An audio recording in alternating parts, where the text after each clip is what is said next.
फिर स्वागत है आपका एम के स्टडी ऑनलाइन में। तो आज हम आपको बाल विकास के अंतर्गत टॉपिक लेके आए हैं कुपोषण जनित बीमारियां, उनको दूर करने के उपाय के बारे में आपको आज डिटेल से बताएंगे। तो दोस्तों वीडियो को अंत तक देखिएगा और लाइक कीजिएगा, शेयर कीजिएगा, साथ ही में बेल आइकन को प्रेस कीजिएगा। तो आपको आज कुपोषण के बारे में बताने जा रहे हैं। तो कुपोषण होता क्या है, ठीक है, देखते हैं। कुपोषण अपूर्ण पोषण और कुपोषण उस दशा का नाम है जब व्यक्ति को संतुलित भोजन नहीं मिलता है, जिससे वह अनियमित जीवन व्यतीत करता है। यह अवस्था व्यक्ति की शारीरिक विकास के साथ साथ उसके मानसिक विकास को प्रभावित करती है। कुपोषण के कारण शरीर में विभिन्न प्रकार के विकार उत्पन्न हो जाते हैं। इस प्रकार जो भोजन आवश्यक तत्व अनुरूप नहीं होता है उसे कुपोषित भोजन कहते हैं। कुपोषण के निम्न प्रकार हो सकते हैं। कुपोषण क्या कहलाता है, इसको अपन डिटेल से देखते हैं। तो इसके जो कुछ प्रकार बताए गए हैं, कारण बताए गए हैं, उनको अपन जान लेते हैं। सबसे पहला कारण है इसका घर तथा विद्यालय में शुद्ध वायु।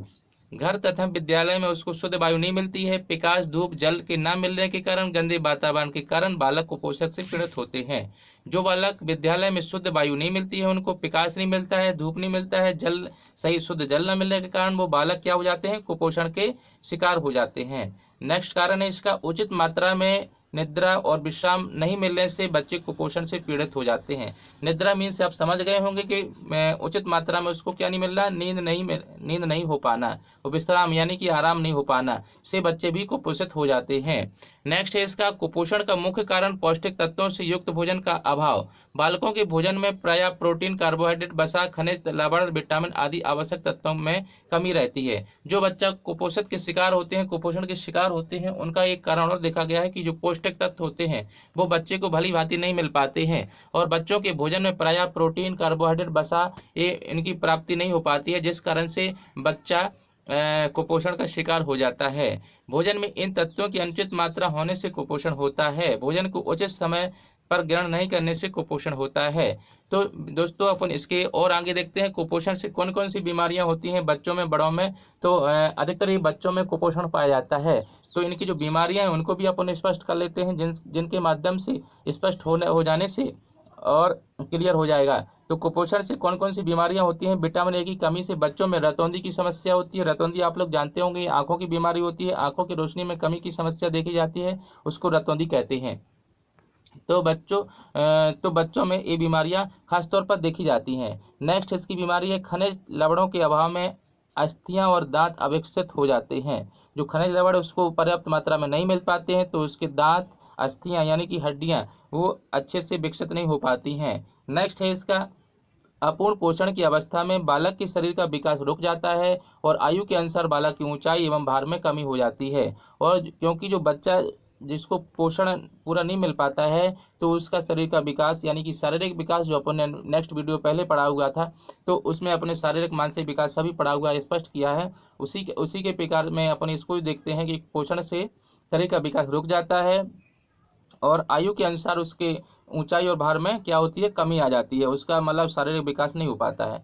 बालक जरा सा श्रम करने पर थकावट का अनुभव करने लगता है। बालक थोड़ी सी मेहनत करता है, श्रम यानी कि मेहनत करने से उसमें थकावट आने लगती है, इसलिए वो कुपोषण का शिकार हो जाता है। नींद ना आने की बीमारी हो जाती है, उसको नींद ना आने की क्या हो जाती है, बीमारी हो जाती है। विटामिन डी की कमी से हड्डियों में टेढ़ापन आ जाता है, क्योंकि उसको पर्याप्त मात्रा में डी विटामिन नहीं मिल पाता है, धूप नहीं मिल पाती है। अधिकतर डी विटामिन धूप से भी मिल जाता है। विटामिन डी की कमी से हड्डियों में क्या हो जाता है, टेढ़ापन आ जाता है, जिसे रिकेट्स रोग हो जाता है, जिसे रिकेट्स रोग कहते हैं। हड्डियों की कमी में टेढ़ापन आ जाता है, विटामिन डी की कमी को क्या कहते हैं, रिकेट्स रोग कहते हैं। ये भी कई बार क्वेश्चन आ सकता है कि विटामिन डी की कमी को क्या कहते हैं, रिकेट्स रोग कहते हैं।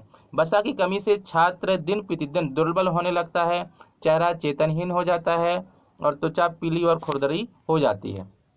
विभिन्न पोषक तत्वों की कमी से बच्चा संक्रामक रोगों से अधिक ग्रसित हो जाता है। बच्चों में रक्त की कमी से एनीमिया हो जाती है। बच्चों में क्या हो जाता है, रक्त कम हो जाता है बच्चों में, उसको क्या बोलते हैं, एनीमिया बोला जाता है। बैठने और खड़े होने की मुद्रा बिगड़ जाती है, जिसके फलस्वरूप शरीर में कई प्रकार के रोग उत्पन्न हो जाते हैं, उसका विकास क्या हो जाता है, रुक जाता है।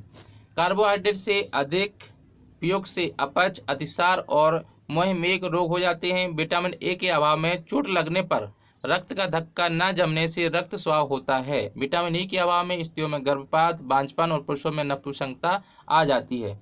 तो इसको दूर करने के उपाय कुछ आप लोगों को बताएंगे। कुपोषण या बीमारियों को दूर करने के उपाय कौन कौन से हैं उसको भी अपन जान लेते हैं, क्योंकि इस प्रकार के कुपोषण बच्चों में बहुत देखे जाते हैं। तो दोस्तों, वीडियो को दिखाने का माध्यम ये था कि ये जानकारी आप लोगों को मिल जाए, जिससे जो बच्चे हैं उनको कम से कम पर्याप्त शारीरिक मानसिक विकास हो सके और बच्चे कुपोषण की बीमारी से दूर हो सके।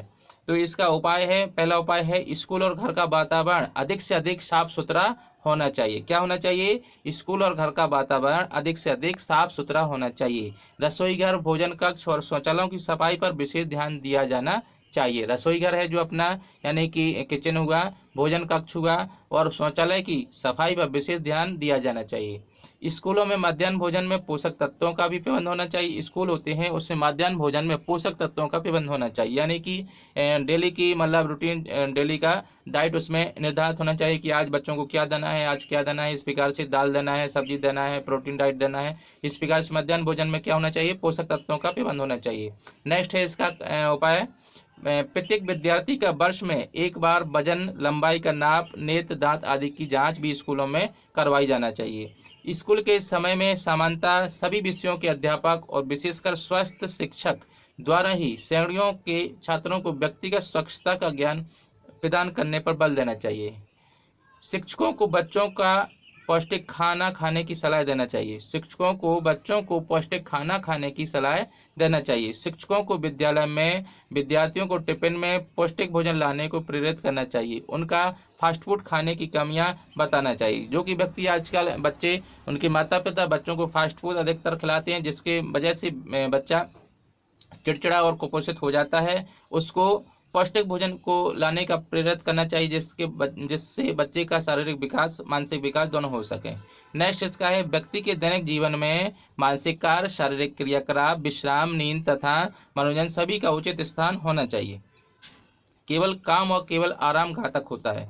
बच्चों को खेलों का महत्व समझाना चाहिए। जो बच्चे होते हैं उनको अधिकतर खेलों का महत्व समझाना चाहिए। भोजन पकाने की विधियां होती हैं, पोषक तत्वों पर पड़ने वाला प्रभाव होता है। जो भोजन पकाया जाता है वो किस में पकाना चाहिए, भोजन की विधियां कुछ आप लोग बताते हैं। भोजन पकाने की विधियां पीढ़ी दर पीढ़ी सुधरती जाती हैं। जैसे जैसे मानव जाति प्रगति करती गई तथा उसके स्वाद में सुधार होता गया, भोज्य पदार्थों के पकाने की अनेक विधियां प्रचलित होती गईं। भोजन को पकाने के प्रमुख निम्नलिखित 3 उद्देश्य हैं। कौन कौन से हैं अपन जान लेते हैं। प्रमुख 3 उद्देश्य इनका कौन कौन? पहला है इसका, भोज्य सामग्री को सुपाच्य बनाने के लिए भोजन को पकाते हैं। क्या करते हैं? भोज्य सामग्री होती है उसको सुपाच्य बनाने के लिए भोजन को पकाया जाता है। पकाने में भोज्य सामग्री स्वाद, सुगंध और ब्रह्म स्वरूप की दृष्टि से आश्चर्य बना दी जाती है। नेक्स्ट है इसका, पकाने में विभिन्न प्रकार का ताप प्रयुक्त किया जाता है। ताप से वस्तुओं को सड़ाने वाले विषयुक्त कीटाणु नष्ट हो जाते हैं। पाक क्रिया से भोज्य पदार्थों में विशेषकर दूध, मांस, मछली में उपस्थित कीटाणु और कृमि नष्ट हो जाते हैं। पकाने के माध्यम की दृष्टि से पाक विधियों को निम्न 4 भागों में विभाजित किया जाता है। जल द्वारा पका सकते हैं, उसको वाष्प द्वारा पकाया जाता है, और चिकनाई द्वारा पकाया जाता है, और लास्ट है इसको वायु द्वारा। तो इसका अपन थोड़ी सा डिटेल देख लेते हैं, क्योंकि अपन खाना तो काफ़ी बनाते हैं लेकिन इसका डिटेल अपन नहीं जानते हैं। तो इसके बारे में अपन जो खाना खाते हैं वो अधिकतर सुपाच्य नहीं होता है, और इस प्रकार से अपन कई गलतियां करते हैं। तो इसका है जल द्वारा उबालना। यह पकाने की सरल विधि है। इसमें पकाई जाने वाली, पहला इसका है जल द्वारा उबालना।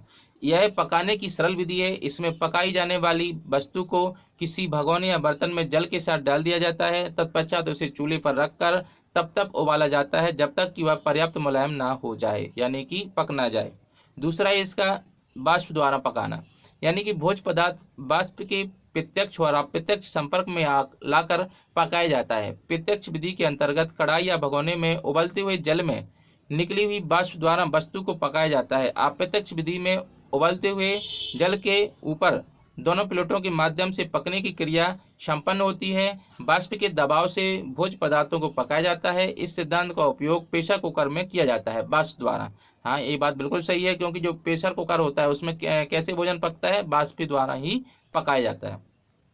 चिकनाई द्वारा, इस विधि द्वारा भोज्य वस्तु को पकाने का प्रमुख माध्यम तेल, घी,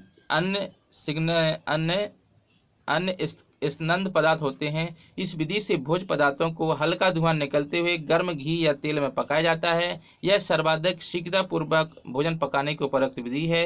गर्म घी या तेल में ज्यों ही भोज्य पदार्थ डाला जाता है, गर्मी के कारण ऊपरी परत कठोर हो जाती है। परिणामतः इसके अंदर के पोषक तत्व बाहर नहीं निकल पाते हैं। भोजन स्वादिष्ट बनता है परंतु गरिष्ठ होने के कारण शीघ्रता से यह पचता नहीं है, क्योंकि चिकनाई द्वारा पकाया जाता है। इसलिए जो तेल की चीज़ों द्वारा पकाया जाता है तो ये भोजन भोजन कैसा माना जाता है? गरिष्ठ माना जाता है। इसको पानी के द्वारा उबालना चाहिए, जिसके द्वारा भोजन अच्छे से पच जाता है। ये गरिष्ठ होता है, वो गरिष्ठ नहीं होता है। वायु द्वारा होता है भूनना, सेंकना या भट्टी या तंदूर में पकाते समय वायु भोजन पदार्थों को पकाने का कार्य करती है। भूनना, इस विधि में पकाई जाने वाली सामग्री राख या बालू के माध्यम से ताप के संपर्क में आती है। सेंकना भूनना से अलग है। भूनने में भोज्य सामग्री आगे की प्रत्यक्ष संपर्क में नहीं आती है। भूनना होता है जो भूनने में भोज्य सामग्री आगे के प्रत्यक्ष संपर्क में नहीं आती है, जबकि सेंकने में प्रत्यक्ष रूप से अंगारों को ऊपर रखकर सेंका जाता है। बैगन आलू इसी तरह से सेंकते हैं। तंदूर या भट्टी में पकाना, इस विधि में भोज्य पदार्थों को भट्टी के अंदर रख दिया जाता है। शुष्क उष्णा के माध्यम से भोज्य सामग्री पकाई जाती है। केक आदि इसी विधि में पकाए जाते हैं। तो दोस्तों, इस प्रकार से कुपोषण जानने का अपन ने प्रयास किया। जिस प्रकार से कुपोषण के बारे में आप लोगों को काफ़ी सारी जानकारी मिल गई होगी। और नेक्स्ट तो मिलते हैं अपन इससे संबंधित नेक्स्ट वीडियो में। तो वीडियो को लास्ट तक अंत तक देखिए दोस्तों, शेयर कीजिए, लाइक कीजिए, साथ में बेल आइकन को प्रेस जरूर कर दीजिए, जिससे अगली वीडियो की नोटिफिकेशन आप तक पहुंचती रहे। तब तक के लिए धन्यवाद।